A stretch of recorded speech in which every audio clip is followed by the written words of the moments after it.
Okay, welcome to the show, everybody. I'm still fighting with some technical difficulties, trying to figure out how to make the music stop when I want it to. Anyway, it's nice to have everybody with us.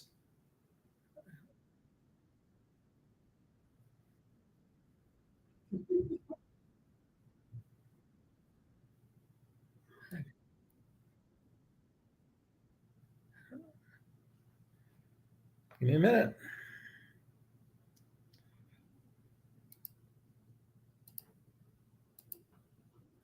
Okay, that will fix that.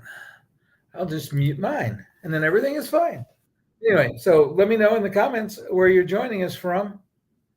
Anyway, all kinds of technical difficulties tonight. So we got Rhonda is here. Hi, Rhonda. How are you today?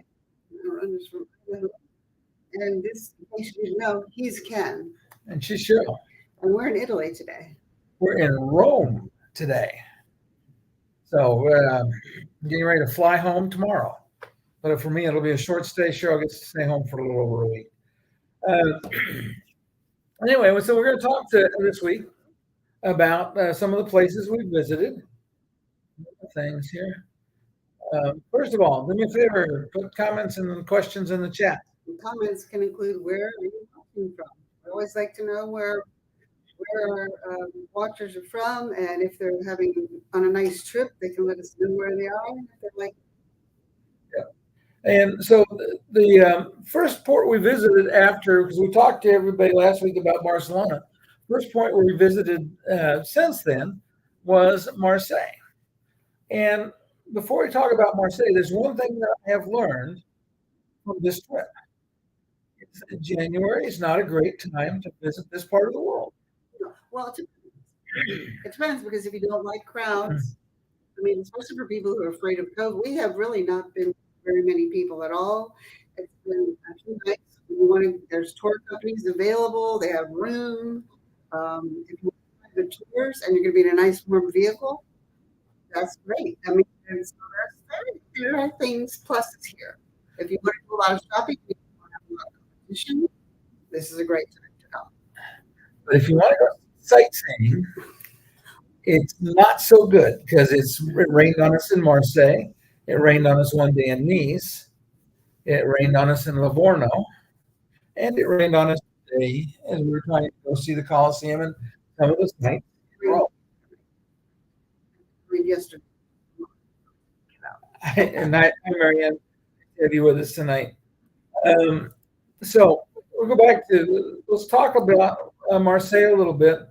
It was, like I said, it was raining in Marseille. The first half of the day was raining pretty hard. So we stayed on board. We didn't have anything planned in the vehicle, so it was going to be us going around. And the rain stopped. And we explored the port area. Where we were docked anyway, there was a fort. What?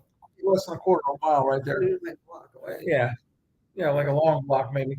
So we went over and walked around the fort, and we went across the street. There was an art museum, and we went in, and it made Cheryl happy because she's a fan of art museums. Me, not so much. It's more of a modern art museum than older art. It was interesting. It was something to do on a cold day that might rain again. And there was another museum there, a much larger museum, but it was not open. Yeah. And it was right there too, so we were kind of disappointed about that. And then we'll have videos of how we got around on the port. There's a way where you can go on the outer side of that port. That fort has a walkway around it, and it's mostly accessible. It's accessible on three sides. The other side wasn't accessible. Yeah, but so it was. I had enjoyed the day there. Like I said, it would have been much better. Okay, so and we're going to talk about that, Marianne. We're going to talk about accessibility today. That's and Marianne's new watcher. This month. I don't remember you commenting. So glad you're yeah, and it's 1 o'clock in the morning here, so I want you to know how. Yeah, how dedicated we are to our audience, and we will like it when we get to bed. But so Marseille, we didn't try any transportation yet. The area where we were for the small ships was fully accessible. And the art museums had a nice accessible restroom, Accessible so lift. yeah, an accessible lift to get up to the second floor. Um, yeah, it was nice. Yeah. So that's about all we can say about Marseille. And if you asked last week, Barcelona is extremely accessible. There are accessible taxis everywhere in Barcelona. I wish half of them would move to LA. So, Yeah. But so like I said, so Marseille we didn't do a lot, but we didn't run into any obstacles in Marseille. Nice was interesting because the first day we were in Nice, we set up a tour about noon. So we didn't get off early. We went to it was a tour through the cruise ship. you know From Monaco. It was not accessible, or you had to be able to get up on a bus. There were some steep steps, but it a worked for typical tour bus, and then we put the scooter underneath. So Yeah. for us, it worked. If you wanted to do it yourself, then you might have to get a private tour if you needed a wheel. or probably a city bus because I did see buses running between Nice and Marseille. Yeah, and the city buses there because of all the casinos. The city buses were like 11:30, I think, from Yeah. Monaco. Okay. So yep, we understand that the power chair. That's what we travel with. We loved it. We'll come back and we'll talk about the ship at the end. Let's go back to after Marseille. Nice, we went up, did through the ship. We booked a tour, and we did very rarely do that. We just want to see how it worked. They said it should be accessible, yeah, but I mean, we were able to make it work. But we went to um, Monaco, and Monaco is one of the smallest nations in the world, except maybe the Vatican is maybe probably smaller than Monaco, but very small, tax free. But you can't live there because normal people can't live there because property sells for thousands of dollars by the square foot. Yeah, wasn't it Monte Carlo that was either Monaco or Monte Carlo? We're very close. Are like 75,000 euros a square foot to purchase something there. So I don't think we'll be going there. Yeah, but the casino pays enough taxes to keep the principality running. So anyway, it was kind of interesting. We saw where the Prince Albert lives in Monaco. We saw his house. It was interesting. We learned that all of the family has to be present for national holidays. They all have to be in the Principality of Monaco. Monaco, actually, the top of it is basically like a big fort. They actually live in a castle. We saw lots of places where people live in castles, and some of these are old castles. Well, it's interesting how they would start. They said how they started would be like a living house, and then they would just keep adding on and adding on as the family grew. And they would add a church, and then they would start putting walls out, and then along the walls they would put more houses for stables, and then they would have more workers come and have places for the workers, and gradually these villages and castles a lot of them started as just little small things that they don't look the same, like different walls. As you go, you can tell the period. Like one building here, the next building looks a little different. The next building has a bit different look because this the plastering and whatever they put on it. And but then later, in our century, they take the schools and they've turned them into bed and breakfast. So now you know where you're staying. Yeah, you can come stay in the stable. And hi, Rhonda. Good to see you. Glad you made it. So that was pretty much the first day of Nice. The second day of Nice, we went out exploring just on our own. We took we went all over Nice. We were trying to find the old. The west. Yeah. Well, but we started on the east side. We went around the bay, and we were looking for there's a place they call the flower market. And looking at the map, I thought it was closer than it was. It turns out that Old Nice is around the mountain from the Nice that we were in looking for it. So we went around the corner and found Old Nice, and we found there's a flower market there. And the flower market is a misnomer. They do sell flowers, but it's like a big farmer's market. They had cheese, and they had all kinds of fruit. And this is ripe season here for tangerines and oranges, and we got some really good ones. And Jim got me a pear as well. So it's grapefruit. I've never had it. Right. It was wonderful. So it's a great place to eat here this time. And one of the things, sorry, I didn't mean to interrupt, but one of the things that's interesting is you can take fruit on the ship, because if you're cruising strictly within the EU, there are no barriers to moving stuff around. Now, you can't bring fruit from the U.S. to any part of the Caribbean. You can't bring anything from the Caribbean, but fruit back into the U.S. But anywhere over here, you just grab it and take it on the ship. We got some. What else did we get there? So I bought some soap, a little soap. I had to try the French soap, so I had to do that. And we got some of those orange cookies. And a piece of cake that was Oh, more yeah. like Yeah. it wasn't really cake. I don't know how It you wasn't call sponge it. cake either. I don't know what it was. It was all right. It was chocolate.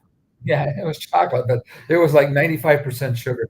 But anyway, the one thing that I loved about Nice, and it's like, when you go to the Caribbean, you think, oh, the water is so blue. It's so, but actually, when you think about it after you travel to Europe and there, Nice is along what they call the Coast d'Azur, which is a blue coast, and it's very, very blue. And I think that the Caribbean is actually got a lot more green.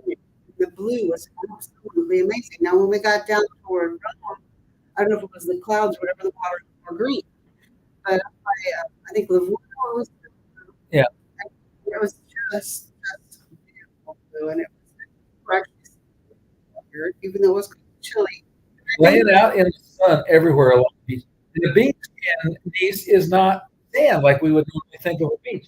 The beach in Nice is little tiny pebbles, and I guess they smooth out and comfortable laying on. You're thinking of Norway, or they said that this area all the way from Nice to Monaco was so a lot, and how monarchs of European and Eastern European nations, and so because of that, they would come here in the winter, which you could understand. I would love to leave Siberia in the winter. Yeah, Wisconsin, we left in the winter time. We got a tent. And that's why, I mean, to them, it's really not that cold. I mean, if you're living where it's 20, you come down here and it's 50, the water is fine. You do get, Yeah, well, I want to say that the day that it was sunny, which was the day we went to the farmer's market, it was an amazing day. It was a beautiful day. It was probably close to 70. the other line is right now. Okay, sorry. Sorry, the audio is fading. I talk softly. Maybe that's part of the problem. I'll move us a We little are closer. on my end, so it should be all right.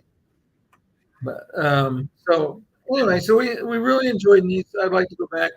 We could have spent more time, and that's the one thing I'll say about this trip is we could have spent more time in all of the places that we visited, Yeah. especially Rome. If you have a powered chair, and everyone has a powered chair, that one Rhonda mentioned, Marianne mentioned, and you can walk, a couple miles in several hours. Then in Nice, you don't even need transportation if you want to see the port of Nice, the area, the farmers market, all that. It wasn't as much walking as we did some of the other days. And if you're there for 2 days, like this trip had an overnight, so you can see it. You can do like the east side one day, and the west side the other side, and then Monte Carlo or whatever. But it was, we probably won't go back to Monte Carlo or Monaco. There's not a lot to see there, and we're not big shoppers, for the Gucci's and the. Yeah, I was saying if you want to spend some money shopping, you could do that in Monte Carlo pretty easy. That's where the casino is. Now, I did go into the lobby of the casino there, and I did, say my name is Paul. James Paul. Yes, you can go into the lobby for free. There's no gambling in the lobby. It's a beautifully decorated, gaudy kind of lobby, and so that's all we did. But you can pay, I think, $18 or whatever to get into the casino area. And then see more. There's even more beautiful stuff in there, I'm told, and they have some interesting lounges. But we didn't go for that. We just seeing the outside of the building was beautiful, and it was accessible. There are ramps. It took us 15 minutes and a lot of excessive walking to figure out where the ramp was to get up there. We went almost because they told me I had to go around the building. I'm getting around the building, and I still can't get in no matter what. And it's a huge building. you know, we spent like 15 minutes walking around, and then we finally figured out. We went all the way back around, found the ramp, and got up. So the ramp is on the, I believe it's on the southwest side of the building, northwest. And so we went all the way to the east side, north side, and then had to come all the way back. And there's a little tiny elevator to get into the casino. Cheryl's favorite kind of Yeah, elevators. Europe is all small elevators, just like Mexico. But it was only like 4 steps that it had to go up. So I'm like, okay, I think I can deal with a 4-step elevator. And so I went into the lobby too. But so that was Nice. Like I said, again, there were some things to see we didn't see. Love to go back. From Nice, we went to Livorno, and Livorno was really interesting because Livorno is the port where you would go see Nice, the Leaning Tower of Pisa, and you can go up to Florence. And since that's what everybody else does, we decided to go the other way. And on the channel, I've got a video where I did an interview with a lady named Marcia, and she is from that area, tour guide. So she has a van with a rolling for the wheelchair. And we spent the day with her. We went south. Again, it was raining, drizzling off and on. So it impacted some of the things that we wanted to do. But we went and saw a couple of really old villages. One of them, and these are villages that have been inhabited since the 1600s. You know, And some of the buildings are from the 1600s. The castles are from the 1600s. Some have been renovated, of course, different times. Every couple hundred years, they do a lot of renovations. But when people were still living in most of them, so we couldn't enter them. And it was too rainy to go up to some of them. And I didn't like the cliffs. Like a lot of them, they're on cliffs because that's where people would run if a battle was ensuing or whatever. So, but we did go up to some. We did go to one high town, but then we came back down a different way because I didn't like like the cliffs. She's not a fan of heights. And we went to a little shop there, and they sell a lot of local. They sell like local cards, decorating cards. They sell local honey, local pastas, local olive oil. Local, it was just a really nice time looking around the shop, and it was really raining hard about that time, so it was a good time to go shopping. Yeah, but it was really interesting because the area we were in, it was olive trees, which are like 200 years old, and then fairly young grapevines because they just started, the grape industry in this particular area fairly recent, I think fairly recent, 40 or 50 years. But in Italy, 40 or 50 years is kind of like big construction. And the climate's changing, and so they found like that little area there that you took us to in Livorno is right now the perfect climate for winemaking. So all the big winemakers worldwide are all the property's gone up in value. They're all trying to get there to have there so they can have something labeled from there. So that was interesting. And then for lunch, she was going to take us to a more local, average worker kind of a restaurant, but it was on the cliff, so we passed this other one and we stopped there, and it was wonderful. It was like a Michelin recommended restaurant, but still local, and most of the things they had were local foods, and that was a wonderful experience. Okay, so they give you a glass of wine and then your meal, and we spent about 25 per person for a lunch, but it was big. I mean, it was like almost a dinner size meal, and it was a beautiful building. It had nice fireplace, a huge fireplace on one side of the building, which seemed to warm the whole thing. Yeah, it was nice to be in because we've been in the cold and the drizzle, so it was nice to be in and warm.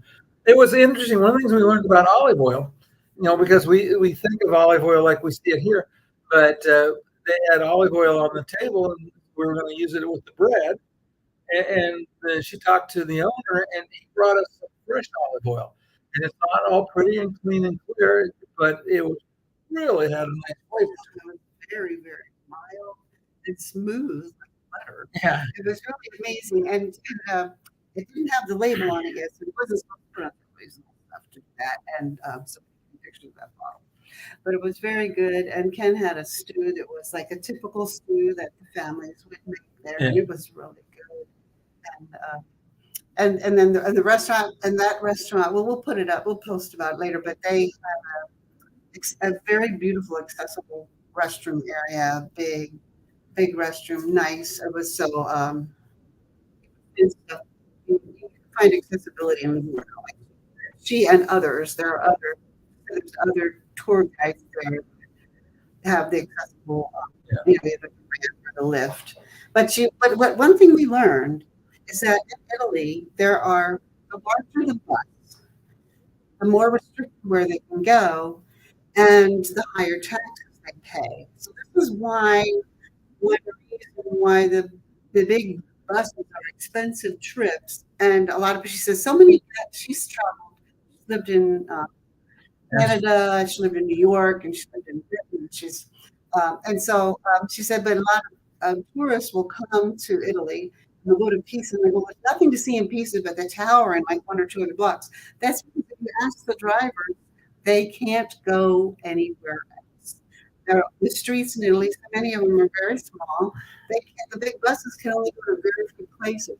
So if you're going to take a big bus tour from a cruise ship, just realize you're only going to see one or two attractions. You're not really going to take local flavor of the place.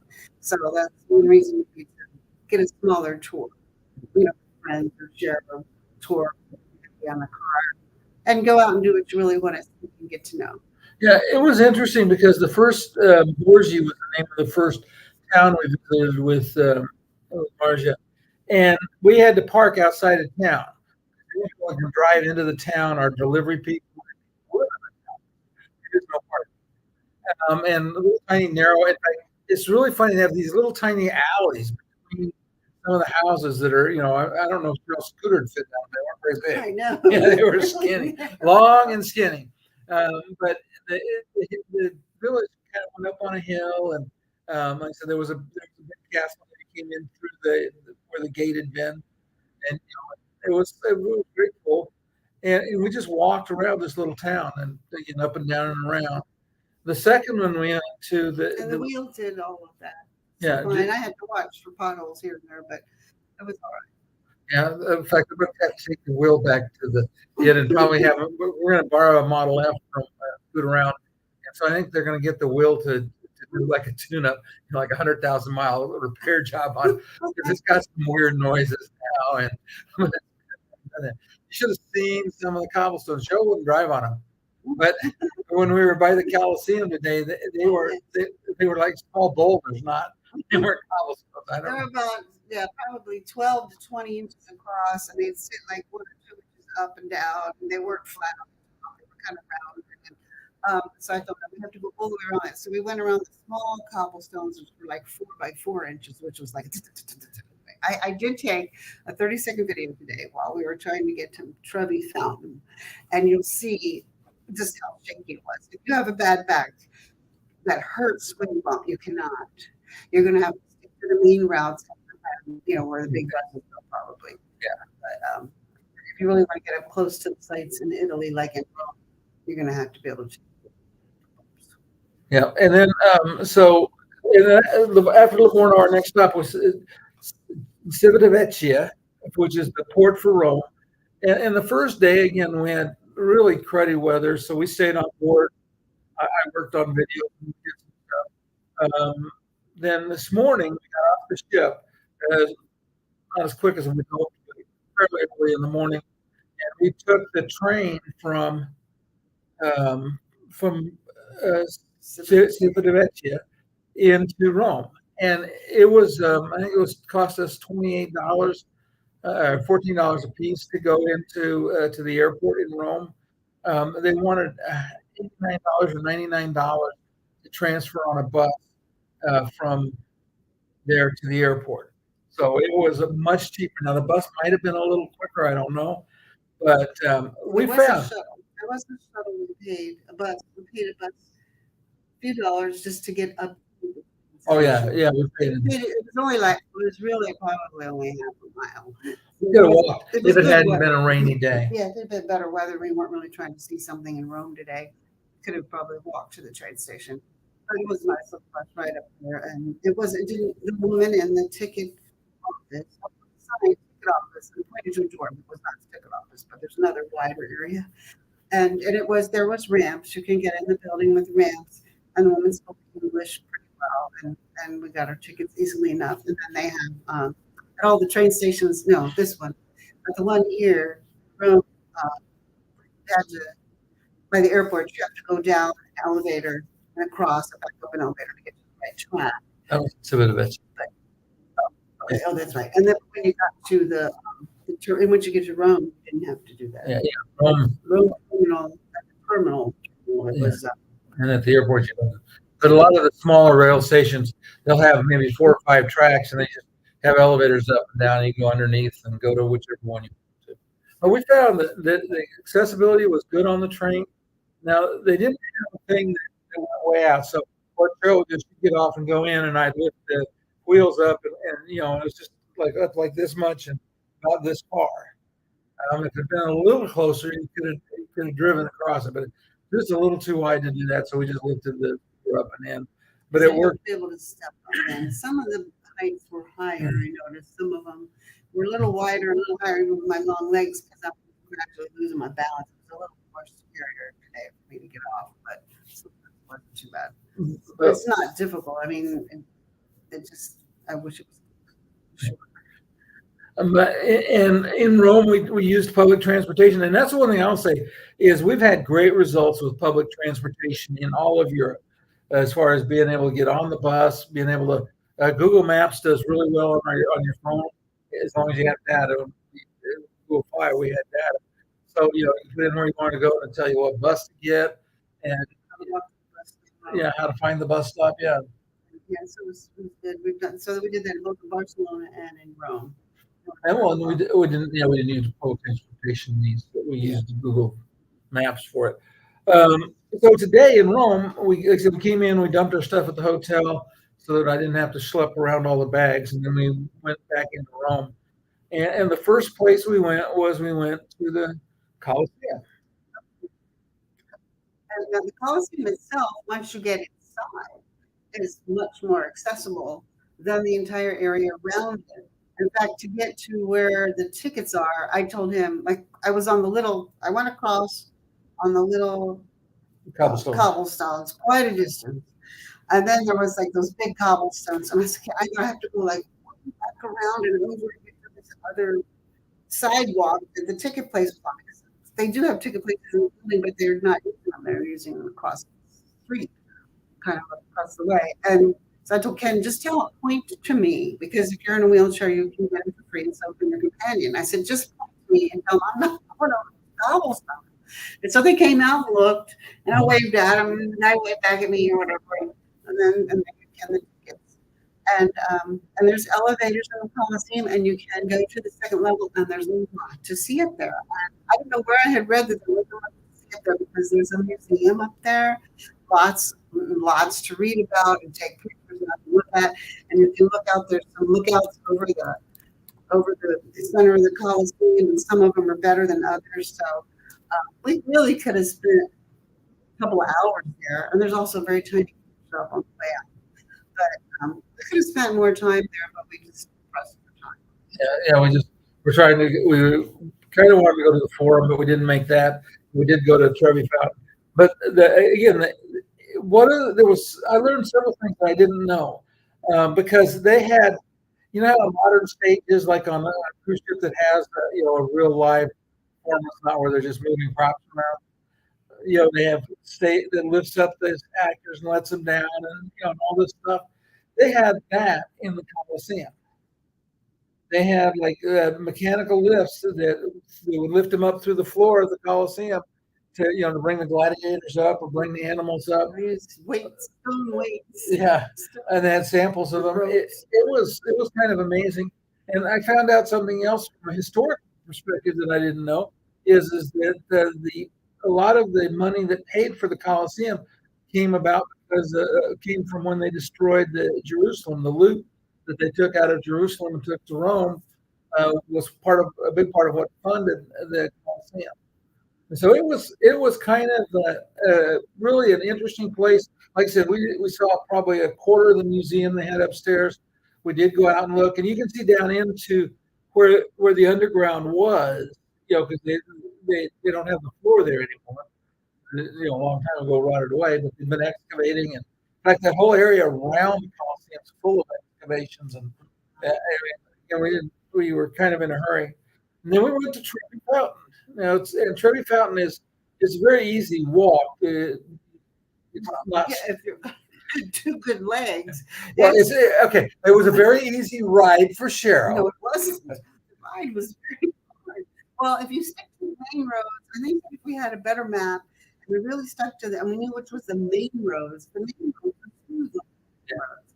So we kind of trying to, like, we were pressed for time and we're just trying to cut through on these side streets, and it was like cobblestone almost the whole way, and it was for me it felt like interminably long time to get there, but the fountain was beautiful. It was crowded and it was raining, and Ken got me a nice video of it. I didn't get close to it. I think there may have been a ramp down in there, but it was just impossible. There is ramps. It is accessible, but the problem is, and if you're ever in Rome and you want to go see the Trevi Fountain, you want to get there very early in the morning, because even like there was probably 500, 600 people standing around the outside of the fountain. And there's multiple levels with a ramp going down there, all full. But I did manage to step over and find some places. But it was, it was beautiful. For those of you that I want to say 3 coins in the fountain was filmed. Part of it that was the movie that was filmed. And you do not, according to my brother-in-law, you do not on summer day. You told to stop by the policeman. But there's a lot of salespeople there that are like today. We could have bought an umbrella and felt like carrying one. We've gotten ponchos if we needed them. There are people everywhere. When it rains, the salesmen come out and they're so they can cover. You forgot. I didn't have one, but I wasn't paying for one either. I just got drizzled on. I wasn't. And so if you're walking, then you can only see a few things in like 4 or 5 hours. You're exhausted. You walk for 4 hours. That's about anybody at our age. That's about your limit. So the other thing they do have hop on and hop off. So you heard that they're incredibly slow to get around. But on the other hand, if you took like 17,000 steps today. 20,000. Yes, I kept getting longer every time we went somewhere. Yeah, and then like the train, we're at the airport hotel, the Hilton at the airport, but we're at the one that's closest to the coast, I guess. And so it's probably a quarter mile from the train you get to the hotel. So you're gonna do a lot of walking. So the hop and hop off has the advantage of you're gonna see a few things, but you can do it with a lot less walking. But we did the walking. Yeah. Ken did the walking. Yeah, I did the walking. But it was Rome was amazing. There's so much more I want to see. I mean, everywhere you look, there's things to take pictures of and things to go explore and find out what they are. It's an amazing town. The train was easy. The buses, the bus drivers would come out and flip the thing down so I could roll up. And Ken started to do it a couple times himself, and I'm like, oh, you figured it out. Yeah. But it is much less expensive than the tour buses, the transfers from the ships. I mean, unbelievably different, and probably not more 30 minutes longer than if you took the tour. Yeah. Than if you took the transfers, because the train station was right there. Yeah, and I mean, it took like 10 minutes to get to the train station, and we just had to wait for our train, which was like maybe 20 minutes. Yeah. And so then we were here. So I mean, and then there was no traffic, of course, for the train. And the train didn't stop that often. Yeah. And the train when it first left Civitavecchia, it ran right along the ocean for quite a ways. So we had some beautiful scenery. So we've enjoyed this. Some things I'll share. Some things that we took away from this trip. The first thing is decide what you want to see in each port you're going to visit. Early on. Yeah, you want to do it early. You want to book it in advance. There's several ways. No, Rhonda, we didn't get to the Vatican today. We weren't close, and if we'd been close, we might have gone. But By the time it was about 5 o'clock when we got on the, or a little after five, I guess, when we got on the bus headed back out to the hotel, and it was starting to get dark, and it was cold, and it was the rain got worse later in the day. So you want to see a lot of things, you won't be able to tour them. Like whether you can see a lot, or you can see a few things and tour them. I think, like if you just really want to see things, and then maybe later on come back and tour what you want, then like the hop and hop off and just do that for most of the day and take a snack with you or whatever. Then that might be one way to see a lot of more things. But to tour, there's always lines. And then if you come in the summer when the weather's good, it's going to be really, really good. This is really off season. A lot of, like out in the country, a lot of places, a lot of people have, taken vacations down here. And so it's really, really, we didn't have bad crowds at all. And it's still just a lot of distance to cover. These things are not, they're like mile or so apart, like just 2 blocks over. yeah, and I said so. The key to doing is pick out the things that you really want to see and do. And then there's always some ways to get discounted tickets, like in Barcelona. There was a city pass we bought, and I bought the one that gave us unlimited admission to everything because I didn't know what we were going to want and how much time we'd have.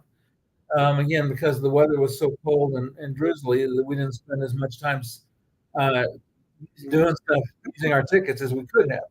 But so you can buy those things, make your reservations in advance. This one came with a hop on, hop off for 2 days. It came with transportation on all the city buses. Museum and Yeah, and then see like Las Sagrada Familia, the things that are most popular, book it as early as you can. And that's just all I can say to that. And then, because they're just, yeah, we met other people that had found out like a month before that they were going on the same cruise with us, and like they couldn't get anything. So a month out, it was already sold. yeah, and we wound up we booked much later than that, trying to figure out because I just didn't know what we wanted to do. Yeah. And the other thing I would say is a nice folding umbrella and a poncho. And if you come in the winter, I would have really enjoyed a scarf and gloves. Yes, I brought leg warmers and I wore them, and I brought real thin, long underwear and I wore that, and I had a canvas on my shirt, a thick sweater, and a suede jacket. And especially controlling like if you're normal, everybody had their hands in their pockets when they would get cold on and off. See that a lot, but I couldn't do that with the right hand because I'm having to control the scooter. So my right hand was about frozen by the time I got back. I really would have liked that. yeah. And I would say, if you can put some time in both in Rome and in Barcelona into your trip, if you can make that work, I would sure do it because there's just, like I said, it's just incredible how many things there are to see and do. I mean, there's 50 major attractions, that you can go visit in Rome, and museums like where the bus station was, the Diocletian baths were basically across the Right there. yeah.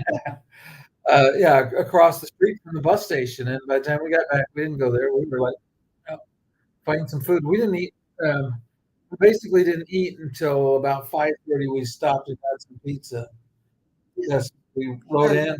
We decided Oh, the we got a bus, little yeah, snack. because the train runs till like I don't know 11 o'clock or something at night. So we're like, well, we'll get near the train station, then we know in the dark if it gets dark, we'll know where we're going, and then we just ordered pizza across the street. But yeah, so we were pretty tired and hungry, and we were just busy doing. And so yeah, next time we'll take meal bars and a little water. Yeah. And they did have accessible restrooms here and there. If you can squat and not sit, you'll be happier with some of them. And they even at the Coliseum have like something they just pull in, like a portable thing. And it was I did not sit on it, but it did have soap and water, and it was private, and it was big enough for even a big. Well, you couldn't turn a big scooter to get in there, but my small short scooter I could turn, and you could turn a push wheelchair and get it in there. Okay, especially the legs far. Otherwise, you might have to roll up to it and then walk in. And the trains had accessible restrooms on the train. Yeah, and some of them, like the one we were on, it didn't have an accessible restroom the first time, and then the second one, it was large. You could get a big in there, and that was. Yeah, and they actually had a guy on board his thing says onboard cleaning. Yeah, and he was cleaning. I mean, he was cleaning the restroom like 15 minutes. He'd come through and check them. Oh, look who snuck in. Yes, Pam. I missed you, Pam. Sorry. So, what else? I guess that's mostly book early and. Yeah, book early and plan early. You know, think about what you want to see and how important it is, because that'll in part will determine how long you need to stay. Yeah, and if you just want to see the main sites, just see them, like hop on, hop off, or even a tour bus. Like if you wanted to see the Leaning Tower, please get your picture there. Then the big buses will work for that. But if you want to get a feel of what the people are really like here and what their typical days and what they like to eat when they try something different with food than a private tour. Yeah, we were real happy with our tour guide, because she said, "What do you want to do?" And so we talked about pizza and going to pizza, and I said, "Well, everybody goes there. Everybody takes those pictures. Let's go somewhere." In fact, it was one village to get there. They had these really tall cypress trees that were probably a couple hundred years old, and they made a perfect wall on either side of this road that went straight from 100 miles. And then the other side of the side, they had the grapes and olive trees. Yeah. It was great. Yeah, we really liked it a lot. We learned a lot. We can't wait to come back. We did not tour any castles. As I said, over half the castles we saw, people still live in them, so they're private homes. And then the other one was up on a cliff and a couple of others. So I'm not sure how many castles I'll get to see. Well, we saw a lot of them. We just didn't get to go inside any. Yeah, and the other has to be that. But anyway, we learned a lot. We can't wait to come back and see some other things and do some other things. I think we go on. Maybe we'll do a wine tasting with friends. I'd like to do that, because then they show you how the grapes and the harvesting and how they take care for them. And you have to take your shoes off and stop to go. It's just a real learning experience to really speak to people who grow the grapes. And maybe I'd like to ask about some of the struggles they've had with global warming. It's changing the grapes, how they taste and where they grow. So I'd like to learn about that next time. So anyway, we're going to let everybody go. We appreciate you joining us through the show tonight. Next week, there will not be a show. In fact, for the next 2 weeks after today, there will not be a show, because I've got to go. I'll be flying to Phoenix on that first Sunday, and the second Sunday we have some company coming in, and we're going to be on the brand new Icon of the Seas. So we will have a look at accessible cabins on board and some video of the ship and some thoughts about that. So it's nice having everybody here. Thanks for joining us. We will see everybody in a couple of weeks. We're going to try to do the show on the way to Hawaii. We're supposed to have Starlink on board the ship, and so if we've got internet, we will have a show en route to Hawaii. In fact, we'll probably have 3 shows on that trip. So anyway, thanks everybody. We'll see you next time. Bye. Bye.